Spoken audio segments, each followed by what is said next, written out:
Hello and good morning. It's me, Kenny Polcari. And yes, here I am with my Dunkin' Donuts coffee. That's my second cup. And I'll be on to a third once I finish this video. Anyway, look, today is Thursday, June 1st, 2023. And it is the first day of the third month of the second quarter. So we're getting through this year pretty damn fast. And what is it that you need to know? Well, by now you know the House passed the bill by a wide margin. So now it's on to the Senate, and we'll see what the Senate has to say about it, right? Markets are confused. The economic data continues to be mixed. C3.ai gets punched in the face after the bell last night when they reported their earnings that they took it down 20% in the after-hours session. So that begs the question, is the AI hype maybe just a tiny bit overdone? Now the Fed continues to talk in circles, and they've introduced a new word, skip versus pause. And what do we have for dinner tonight? Well, we're going to have the soft shell crabs.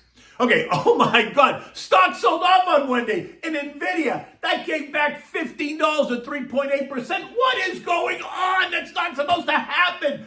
NVIDIA's only supposed to go up. Quick, somebody call the NVIDIA police.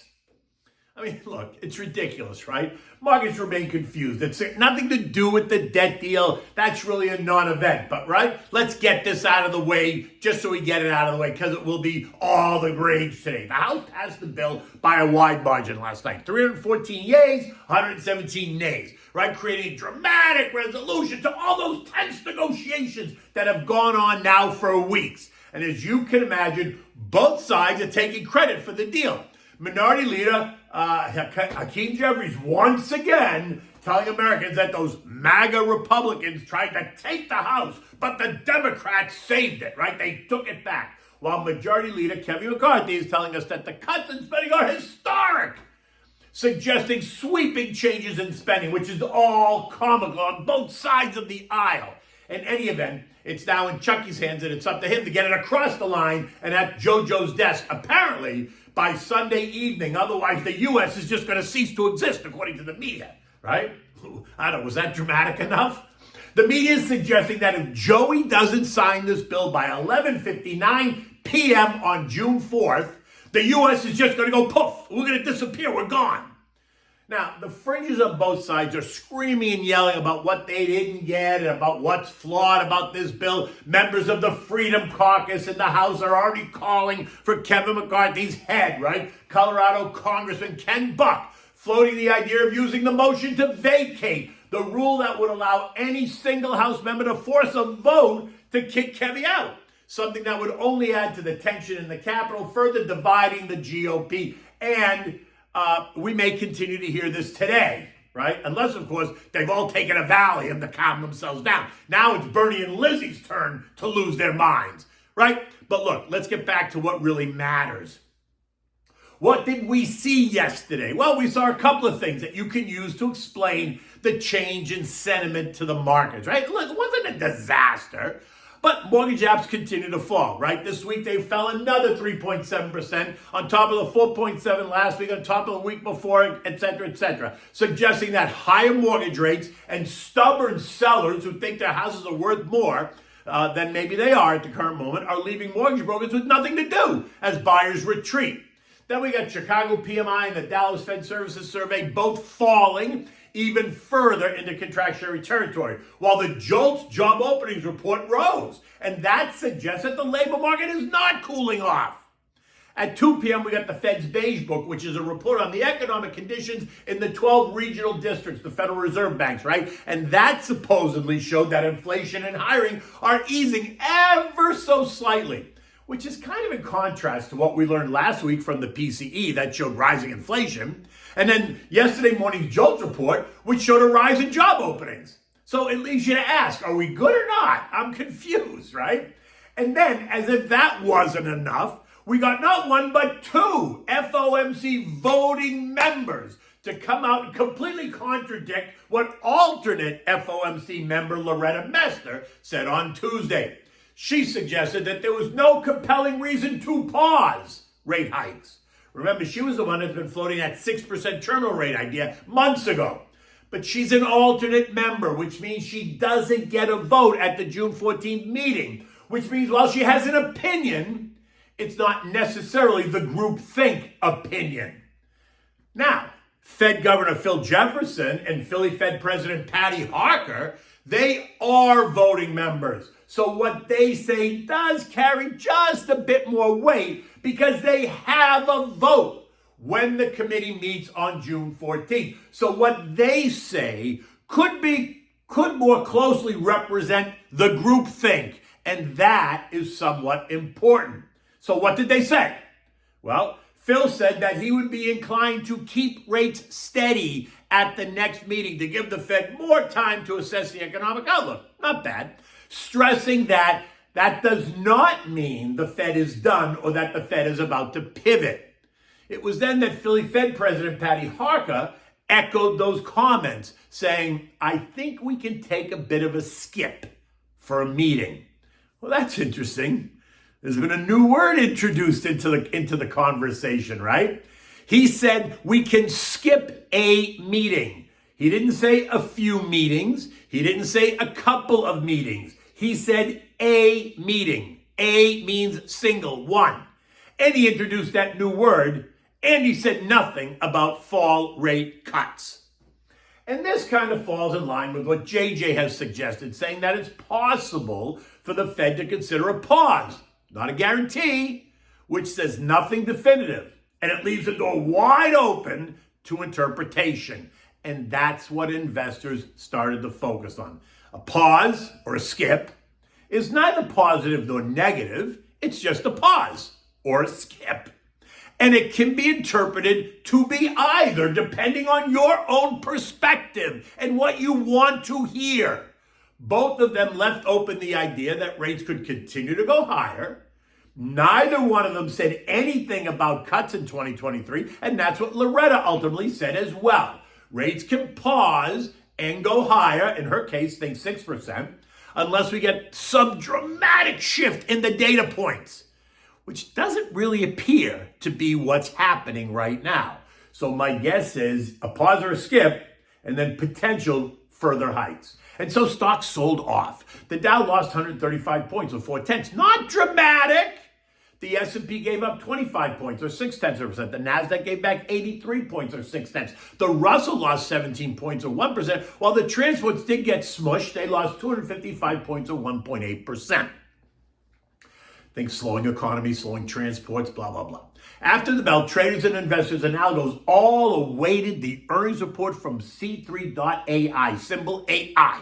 It's an artificial intel stock, and with all the recent hype, this one was right in the bullseye last night. Now, the stock is up 258% year to date, so there's a lot riding on this report. And so the tension was high. You could cut the air with a knife. It was so thick. During the regular trading session, the stock gave up $3.94 to end the day at $40 and a penny. And then the bell rang, and we waited, and then it hit the tape. Fourth quarter loss of 13 cents versus the estimate of a loss of 17 cents. So that's actually better. Revenues of $72.4 million versus the estimate of $71.4. That's better. But we got subscription revenue of 56.9, which is up 1.1%, but below the estimate of 59.2 million. That's not good. But the real news was the guidance, as it always is, and that was not so good. But in my opinion, it wasn't a disaster at all, but I'm just one man with one opinion. 2024 total revenues are now expected to be somewhere between 295 million and 320 million versus the estimate, the prior estimate of 317 million. First quarter revenues of between 70 to 72.5 million versus the prior estimate of 72.1. And so the algos and the traders were not happy with that, and they took 20% out of the stock in the after-hours session, leaving it down $7.80, closing at $32.22, which still leaves it up 238% year to date. So let's not overreact. Unless, of course, you bought the stock yesterday in anticipation of earnings that you expected to be like NVIDIA's. If in that case, yeah, you're going to be a little bit disappointed.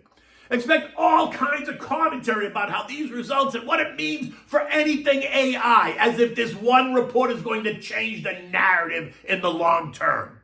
If it does, it might cause a realignment of thought over the recent hype about AI, and anyone that includes it in their name or mentions it more than 10 times in an earnings report do not be surprised if we see some further pressure on all the names that have shot higher over the past couple of weeks because of the AI hysteria. This is the relative calm returns, right? So don't be surprised. Eco data today, ADP employment, which is supposed to show an increase of 170,000 new jobs. You know how I feel about that. Initial jobless claims of 285,000, continuing claims of 1.8 million. We're also going to get the S&P manufacturing PMI of 48.5, contractionary territory. ISM manufacturing PM 47, deeper in contractionary territory. And construction spending supposedly up 0.2%. U.S. futures, which were weaker overnight, have moved mostly into slightly positive territory. Dow futures up 30, which is really essentially flat. S&P's up 7. The Nasdaq's down 5, while the Russell is up 5. The turnaround in futures is being credited to the debt deal, which I think is ridiculous. But the media keeps telling us it's important and that a failure to pass by 11:59 p.m. on Sunday is going to cause widespread economic issues across the global financial system. Well, then I guess it must be true. I mean, the media is telling us so we better hurry up. Otherwise, watch the whole place implode. Ridiculous. Expect to see some drama in the Senate just to keep up the appearances that they're working hard. But this bill is not going to fail to pass. The Senate does not want to be seen as the ones who caused us to go poof. Treasury yields rose a bit yesterday as the passage of the deal became more of a reality. The 1 month is now yielding 5.1%. The 3 and 6 months are both yielding 5.4%, which are down from where they were last week, but up from where they were earlier in this week. The 2s and 10s are at 4.4% and 3.67% respectively. Oil got crushed again yesterday, falling 2.7% or $1.90 a barrel to end the day at $67.57. The API reports that the U.S. crude inventory rose by 5.2 million barrels. A big surprise, apparently, since the expectation was for a decline of 1.4 million barrels. In addition, gasoline inventories rose by 1.9 million barrels versus a drawdown of 500,000 barrels. And then we had the China story. The weaker PMI suggesting demand destruction. But guess what? Today we learned that Chinese factory orders are up, suggesting rising demand. You see this from one day to the next. It's ridiculous what comes out of China, which is why I hardly pay attention. And then there appears to be this brewing fight between the Saudis, who want to see oil in the $80 range, and the Russians, who are okay with it anywhere above 40. And the OPEC meeting is on Sunday in Vienna. So let's see what happens now. Just to note, 40 is the production cost break even for Vlad. $6 is the break even production cost for the Saudis. But the Saudis need oil to be in the 80s to balance their huge budget. So a further cut in production will cause cuts in supply, and that should force oil higher. But Vlad doesn't want to cut his oil production because he has a war to finance. So I say, let the games begin. Gold remains hugging the trend line. We remain solidly in the 1800, which is long-term support, and 2000 range, which is recent resistance. European markets are all higher. Germany, Spain, and Italy up more than 1%. While the UK and France are up by about 0.6%. Flash inflation figures across Germany, France, and Spain are all easing. While Italy's latest reading did show an increase over the estimate, but it is still lower than prior. And the Eurozone inflation figure across the whole zone, when you combine them all, is also in decline. So that's all good data. And thus the markets are rising, right? Investors are taking the markets higher. Yesterday, the S&P closed at 4179, down 25 points, after trading as low as 4166 and as high as 4195. S&P futures are suggesting a slight push higher as we move into the 9:30 opening bell. Remember, I've been saying that the market feels tired and that a pullback would not be out of the question at all. Investors need to focus on the Fed and not let the debt news noise cloud their judgment. The odds are now, or at least they tell us, for a 72% pause or skip on the 14th of June for the rate hikes. But that could change over the next week as we get more economic data. So that's very fluid. Is inflation stickier than they hope? That'll be the question. Is the terminal rate going to 6%, or are we good at 5.25%? If it stays here, then we could see stocks stabilizing here. But if they raise and keep the door open, then expect investors to reassess what a valuation should be. And that reassessment will cause prices to decline, not crash, just pull back. Now, we remain in the 4,100, 4,225 trading range. A breach of 4,100 will put 3,800 right in the line of sight. A test of 4,100 without a breach will give investors the support they need for the markets to advance.